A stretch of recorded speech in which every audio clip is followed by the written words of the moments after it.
অর্থদণ্ড বিভিন্ন দেশের বিশেষ করে ভারতের ইম্পোর্টেড যে জনপ্রিয় পণ্যগুলো আছে, অবৈধ চ্যানেলে বিদেশি প্রোডাক্ট বাংলাদেশে আনছেন, অথবা এই প্রোডাক্টটি বিদেশেই তৈরি হয়নি, এটা বিদেশি নামে আমরা বাজারে পাচ্ছি। আমাদেরকে 1 লক্ষ টাকা জরিমানা অর্থদণ্ড করছি এবং অনাদায়ে 1 মাসের কারাদণ্ড।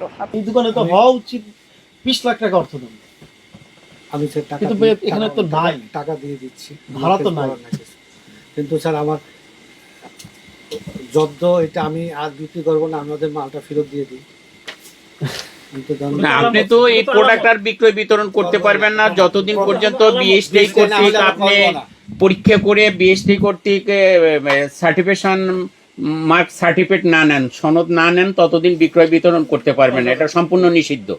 যাও, দেখো, আসো।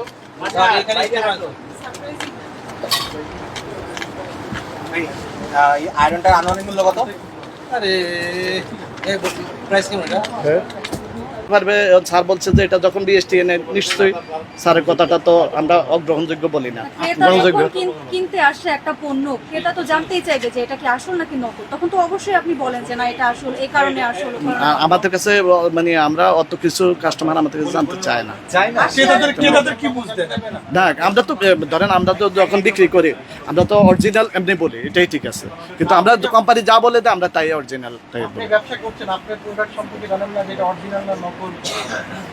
এটা তো ইন্ডিয়া থেকে ইম্পোর্টেড। এটা ইম্পোর্টেড আইটেম, আপনি বোঝেন না এটা তো আসল নকল, এটা তো আপনি আপনারা জাস্টিফাই করেন এটা নকল না ডুপ্লিকেট, এটা তো আমার জানা নেই। আচ্ছা, হ্যাঁ, এখন আরো একটা প্রশ্ন আপনি তৈরি করে ফেলছেন। লুৎফুন্নেসা খানম, আমি সিনিয়র সহকারী সচিব এবং নির্বাহী ম্যাজিস্ট্রেট হিসেবে বিএসটিআইতে দায়িত্বরত আছি। আমার সাথে আছেন ম্যাজিস্ট্রেট মাহবুব ইসলাম। আমরা আজকে বিএসটিআই থেকে একটি যৌথ অভিযানে আমরা এখানে এসেছি। আপনারা জানেন এটি স্টেডিয়াম মার্কেট হিসেবে পরিচিত এবং বাংলাদেশে ইলেকট্রনিক পণ্যর ক্ষেত্রে এটি খুব চাহিদা সম্পন্ন একটি জায়গা।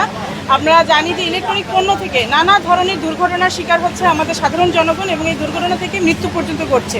এসি বাস্ট হচ্ছে, এসি থেকে বিভিন্ন ধরনের দুর্ঘটনা হচ্ছে এবং ইলেকট্রিক পণ্য যে ব্লেন্ডার খুবই জনপ্রিয় পণ্য জাইপান, এছাড়া নভেনার যে পণ্যগুলো আমরা সাধারণ জনগণ ইউজ করছি, এখান থেকেও প্রচুর দুর্ঘটনার শিকার হচ্ছে।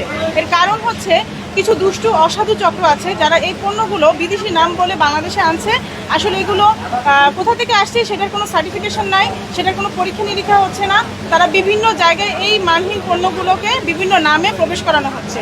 এই জন্য বিএসটি আজকে এই অভিযানটি করেছে এবং এই অভিযানে আমরা যে পণ্যগুলো পেয়েছি তারা সেখানে বিএসটির কোনো সনদ আমাদেরকে দেখাতে পারে নাই, বিএসটি থেকে কোনো পরীক্ষাও তারা নেয় নাই, যে কারণে আমরা দুইটি ভিন্ন ভিন্ন মোবাইল কোর্টের মাধ্যমে আমি এবং আমাদের ম্যাজিস্ট্রেট মাহবুব ইসলাম দুইটি ভিন্ন ভিন্ন অভিযানে আমরা 1 লক্ষ এবং 1.5 লক্ষ টাকা, মোট 2.5 লক্ষ টাকা জরিমানা করেছি এবং জনস্বার্থে আমাদের এই অভিযান অব্যাহত থাকবে।